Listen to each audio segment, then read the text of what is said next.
Hello, overseas voters. My name is Steve Grove, coming to you here from San Bruno, California at YouTube's headquarters. I'm sorry I can't be with you there today, but thought I would chime in with a YouTube video message, fittingly enough. I head up our news and politics team here at YouTube, and it's been really an amazing year for democracy online. On YouTube, we have a You Choose 08 platform where all of the presidential candidates have their own YouTube channels. Started out with 16 who were in the primary race. We're now whittled down to 3, Senators McCain, Obama, and Clinton. And this has become a new conduit for candidates to get information out to voters and for voters to give feedback to candidates and for really a discussion to take place online that is much more diverse, much richer, and much deeper than we've had in the past. 7 of the 16 presidential candidates actually announced their campaigns on YouTube, and since that time uploaded over 4,500 videos.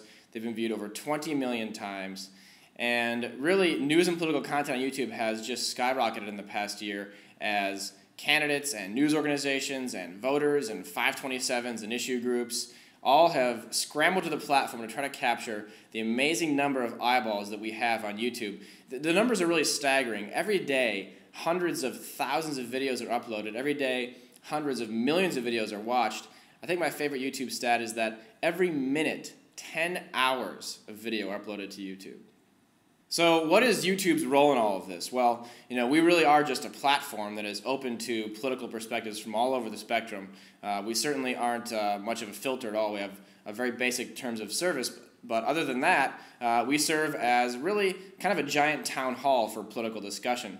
And when I think about sort of the mission of YouTube Politics, I think basically about 3 things. One is access. We want to increase the access that candidates and voters have to each other, cut out the media as the middleman, and let that dialogue take place straight away. Number 2 is education. We want to help people learn more about politics in a more easy and usable fashion. So the fact that you can watch clips whenever you want, at whatever length you want.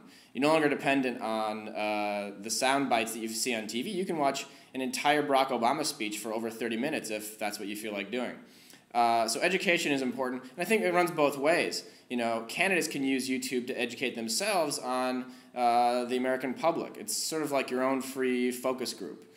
So access, education, and then empowerment. I think what YouTube and what the internet in general is doing for people is giving average folks the chance to have a say.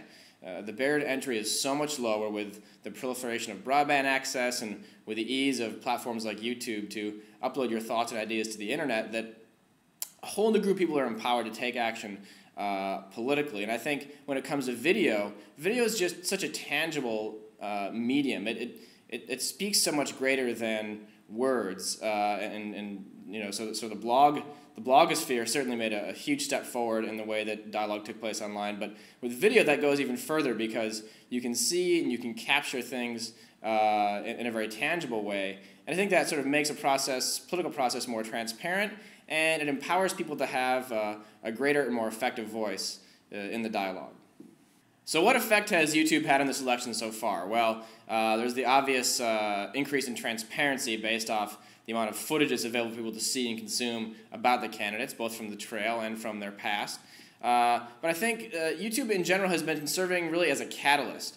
It speeds up information dissemination much more effectively than any other medium before. No longer do people have to trudge through the mainstream media or through the machinery of the filters of the past to get information out there. The filters of the future and of today are social networks and the ways that people communicate and pass back and forth links to each other, and this happens at such a greater speed today than ever before, and I think YouTube is a big part of that. Most of you probably get YouTube links from your friends, etc. You're much more likely to click on them than if you find them in an article or from a journalist or something. So I think the speed factor has definitely been pushed forward by YouTube. Secondly, I think YouTube has become sort of a first-in, last-out medium. Oftentimes, real-world events as they unfold happen first on YouTube just because there are thousands of more people out there with cameras who can take these events in. And then the last-out phenomenon is, in places like Myanmar, for example, where journalists were kicked out of the country when the monks were protesting against a military junta last fall, people were still able to use cell phone cameras to capture the action live and upload it to YouTube. So they were YouTube was the last platform that you could actually still see what was taking place in Myanmar. And then finally, I think something that we're all looking at very closely is what is the potential for transferring online activity to offline activism? So does it actually matter that someone uploads a video to YouTube and engages in the political discussion? Is that going to actually make them go and vote? Now, if you look at sort of grassroots activism and how it works, action always hopefully leads to more action. So we hope that by there being a lower barrier to entry towards taking action on the internet, that will transfer towards more people taking action in the world around them, whether it be voting or volunteering for a political candidate. And so far, signs are good. Voter turnout's been huge in the primaries. YouTube certainly, I think, been a part of that anyway. But we'll see, as we move forward, how that sort of translation of online activism can turn to offline action, both in the polling booths and on the political trail. So that may be more or less than you wanted me to blather on about here on the internet, but I hope that it's helpful to give you at least a YouTube perspective of things. You have a great panel assembled today, and I really wish I could be there to engage in the dialogue, but I hope you enjoy the conversation, and thanks for having me.